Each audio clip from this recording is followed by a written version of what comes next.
Welcome back to KarenSukiArts tutorials. Today is part 2 of the turned loop tutorial. I am going to show you how to finish your beads that you took so much time and effort to string on turned loops and connect. Alright, so first, this is only partial.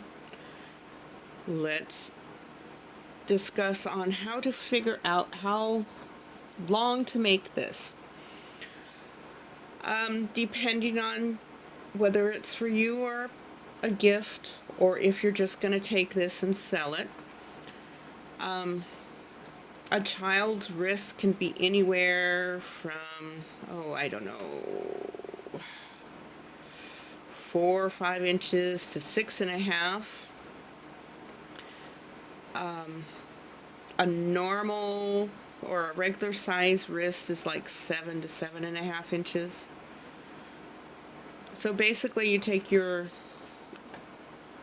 tape measure and you measure your own wrist. So this is telling me my wrist is 6.5 inches. I could make my bracelet 6.5 inches. It would be way too tight and uncomfortable to wear. So you sort of want to add a 1/2 inch. That'll allow your bracelet to move up and down. You could even add a full inch if you don't mind it being a little sloppy. I sort of like my bracelets a little bit on the loose side, so I'm going to shoot for a 7.5 inch bracelet. I do work with a lady who 6.5 inches would actually fall off her wrist, and another lady who needs her bracelets made at 8 inches. So try to find the wrist measurement that you're happy with, and we are going to aim for 7.5 inches. So you take what you have done, and I have a little bit over 6.5 inches finished. So to figure out how much more work I need to do on this, you take your extra bead, you don't have to push it up tight. So I'm looking at one more bead, and then you have to include whatever clasp you're going to use. I'm going to use this itty bitty lobster clasp, and that's going to take it to 8 inches. I'm good with that. So let's finish this up. So you grab your gauge of wire. I've been working with a 20 gauge for this project. And you put your loop bead on your wire, and I'm just going to go right through this. The other tutorial showed you in depth how to do this, so you should be able to run through this fairly quickly. Okay, so we got to make sure I'm going to back up just a little bit on that turn and make sure it's nice and flat. Push that up. Make sure my bead has room to move, so I kink it and turn the loop. If you're having trouble following this, just go back to the first tutorial on turned loops and watch it again. Okay, so make sure you snip this the right way. Now, I am going to have to add a clasp on this end and the rest of the beads on this end, so I'm going to have 2 open sides. They do not have to be open at the same time. So first I'm going to connect the bead to the bracelet, to the rest of the beads. So this goes in like this. You run it in there. Take your pliers and gently touch down there and make sure it's flat, just like you connected all the other beads. Okay, now for the lobster clasp, you take this closed loop on the other end of your bead. Okay, don't untwist it, don't yank it. What you want to do is sort of hold your bead and the other end of the loop firmly and push back. Okay, what this is doing is it's opening your loop the proper way, because if you deform this loop, you're never going to get it back so it's nice and pretty like this, and you're going to have to just start all over with the 2 loops on your bead. Okay, this allows you to just sort of spring it back in place when you're ready. So check your lobster clasp, make sure that this end opens when you do this. Okay? Always do a quality control check, because if you buy bulk lobster clasps, a few of them might be defective, and you always want to make sure it opens and shuts. Okay, so now there's a loop there. Take your bead, string it through the loop, take your pliers, okay, hang on to your bead and your wire. In fact, you can even hang on up here and close, bend that back to where it was. Make sure it touches, it's straight. Okay. And if you take that, and grab your tape measure and measure it from tip to tip. It's 8 inches. Nice. So this should fit me. And that would just fasten right there. Now, just as a point of something I like to do, because I do sell my bracelets and stuff at fairs, on Etsy, in my shop. Not everybody's wrist is the same. So if they're small and the size 8 will fall off, I like them to say, hey, can you take out a bead before you ship out the bracelet? I'm like, oh, sure, no problem. But if they happen to have an extra large size wrist and you only have, I have a couple extra beads here, but if you only have 7 beads, that's it. You have no more beads. Here is a trick you can do. I have a spool of open link gold colored fashion chain. Okay, each one of these links are just squeezed together. So take your chain, and I am going to take 2 inches, because that would, I think 10 inches would be enough for anybody. I mean, if I really need to make it bigger, I will take more chain. But we are making a adjustable chain here. So you basically need 2 pliers.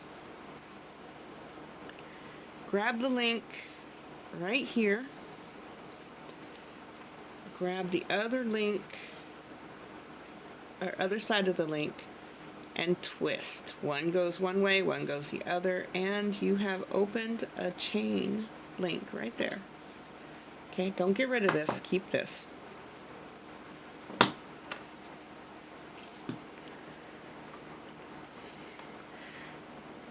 Okay, actually you could get rid of the little open link if you want.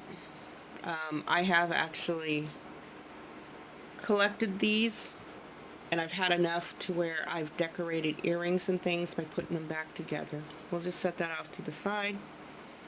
So on the end of your bracelet that does not have your lobster clasp, you open your turned loop.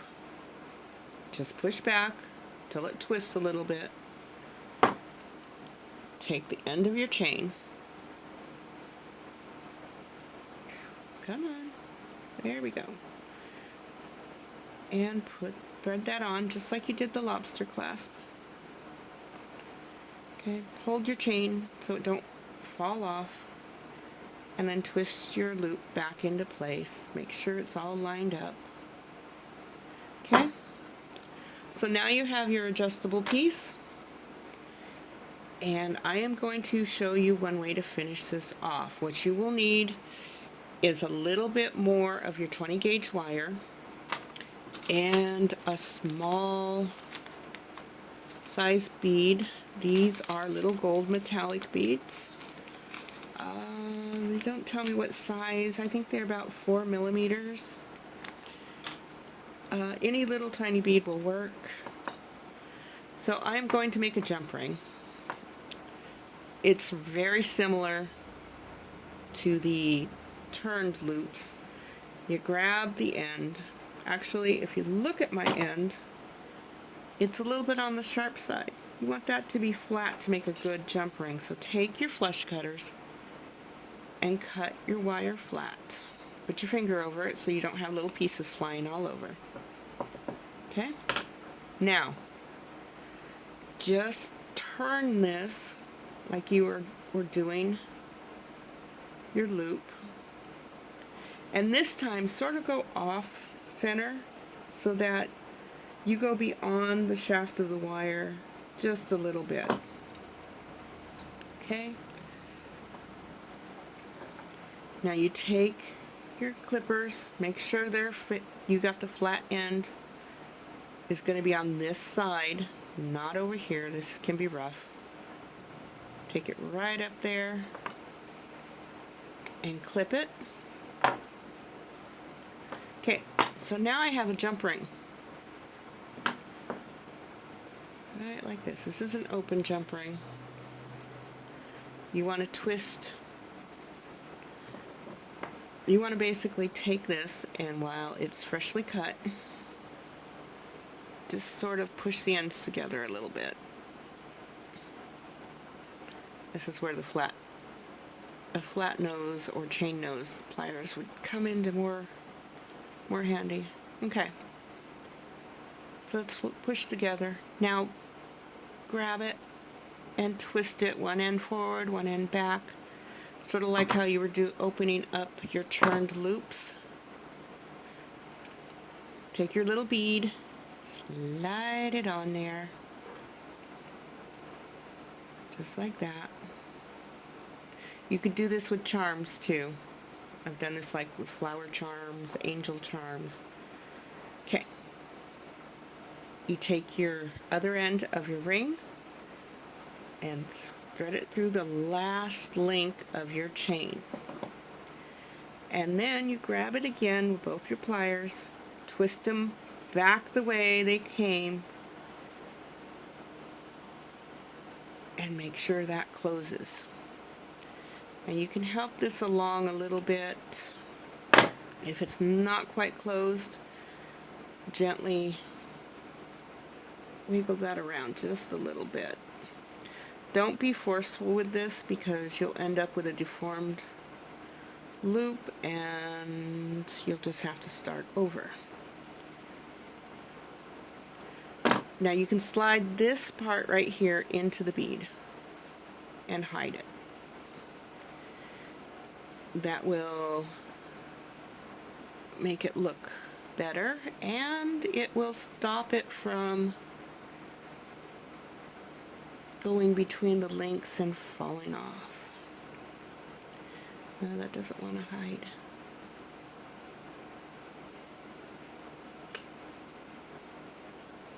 Well, sometimes it won't work. If that's the case, you just have to fuss with it just a little bit more until it's nice and neat and tight.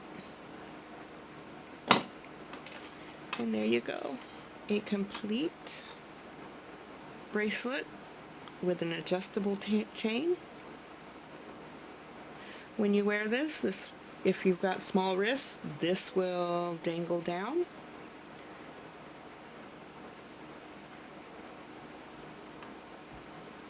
So I look forward to hearing from you to see what you made. I always go back over my stuff, make sure it's all nice and tight. I think sometimes the best compliments I get is they can't tell whether I made this handmade or if I purchased it from a store. Sort of boosts my ego there.